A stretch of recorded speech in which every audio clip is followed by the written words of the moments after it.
नमस्कार दोस्तों, श्रीनिधि भक्ति चैनल में आप सभी का फिर से एक बार स्वागत है।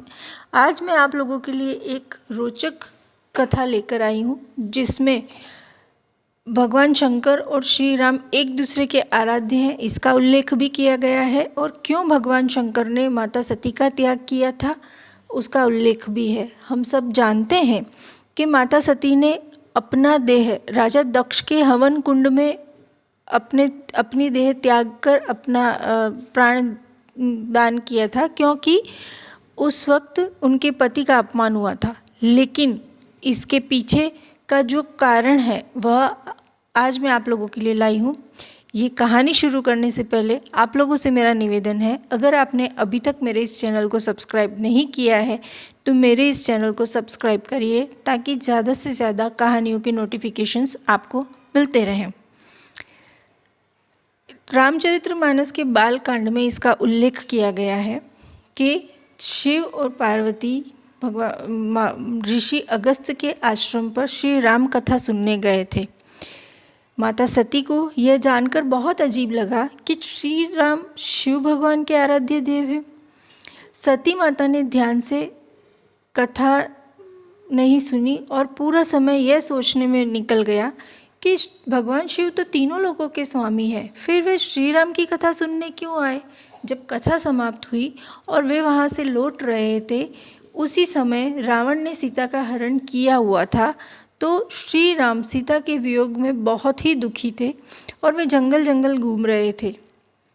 तभी माता सती को यह देखकर बहुत आश्चर्य हुआ कि भगवान शिव, जिन्हें अपना आराध्य देव मानते हैं और वह कहते हैं कि ये मेरे प्रभु हैं, वह एक स्त्री के वियोग में साधारण इंसान की तरह रो रहे हैं और वन वन भटक रहे हैं।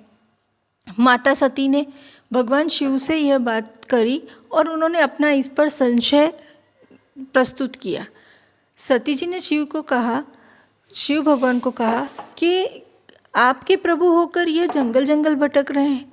तब भगवान शिव ने माता सती को समझाने की बहुत कोशिश करी कि यह श्री राम की लीला है और तुम इन सब के भ्रम में मत पड़ो। लेकिन माता सती मानने वाली नहीं थी और उन्होंने शिव जी की बात पर अविश्वास जताया। इसी कारण से उन्होंने अपने मन ही मन श्री राम की परीक्षा लेने की ठानी। जब माता सती ने श्री राम की परीक्षा लेने की बात कही तो शिव जी ने उन्हें रोका, लेकिन सती माता मानी नहीं और वह अपनी बात पर अड़िग रही। तब माता सती श्री राम की परीक्षा लेने के लिए उनके सम्मुख जाती हैं और वह सीता माता का रूप धारण करके श्री राम के सम्मुख जाती हैं। जैसे ही श्री राम के सम्मुख वे पहुंचती हैं, श्री राम उन्हें सीता कहने की बजाय सती माता कहकर संबोधित करते हैं और वह कहते हैं कि माते, आप अकेली ही जंगल में क्या कर रही हैं? मेरे प्रभु शिव जी कहाँ हैं?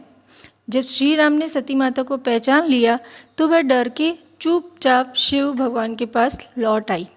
जब शिव भगवान ने उनसे पूछा कि प्रभु ने क्या कहा या आपने प्रभु की परीक्षा ली, तो सती माता ने झूठ बोल दिया कि मैंने श्री राम की कोई परीक्षा नहीं ली। जिन श्री राम को वे अपना आराध्य देव मानते हैं, अगर सती माता ऐसा बोल देती कि मैं उन्हीं की पत्नी बनकर उनकी परीक्षा लेने गई और उन्होंने उनका अनादर कर दिया तो उन्हें बहुत बुरा लगेगा। लेकिन भगवान शिव ने अपने प्रभु का ध्यान लगाकर यह जान लिया था कि वह माता सती सीता माता का रूप धारण करके गई है। उन्होंने भगवान श्री राम ने उन्हें अपनी माता का स्थान दिया। इसीलिए भगवान शंकर ने अपने मन से माता सती को पत्नी रूप में त्याग दिया और उन्होंने कहा कि यह मेरे प्रभु की पत्नी का रूप धारण किया, इसलिए आज से ये मेरे माता बराबर हो गई है। ऐसा सोचकर उन्होंने उनका त्याग कर दिया। और क्योंकि माता सती ने श्री राम की परीक्षा लेने वाली बात भी उनसे छुपाई थी, इसलिए भी वह उनसे नाराज हो गए। इस कारण शिव जी ने मन ही मन सती माता का त्याग किया। सती माता को भी ये बात समझ में आ गई थी, इसीलिए उन्होंने जब राजा दक्ष के घर पर हवन हुआ और उन्हें नहीं बुलाया गया तो भी वह अपने पति से ज़िद्दी करके वहाँ गई और उन्होंने वहाँ पर राजा दक्ष के यज्ञ में जाकर आत्मदाह कर दिया। इसीलिए कहा जाता है कि जब यदि हमें किसी बात पर संशय हो तो उसे पूरी तरह से जांच परख कर ही हमें उसके बारे में पता करना चाहिए, ना कि अपनी जिद के सामने अपना ही नुकसान कर बैठना चाहिए। तो दोस्तों, आपको मेरी ये कहानी कैसी लगी? अगर आपको ये पसंद आई हो तो इसे ज़्यादा से ज़्यादा लाइक, शेयर एंड सब्सक्राइब करना ना भूलें। मेरे इस चैनल को सब्सक्राइब करिए, जिसका नाम है श्रीनिधि भक्ति चैनल। और आपके सब्सक्रिप्शन से और आपके कमेंट से मुझे बहुत ही बढ़ावा मिलता है। धन्यवाद। जय श्री कृष्ण, जय श्री श्याम।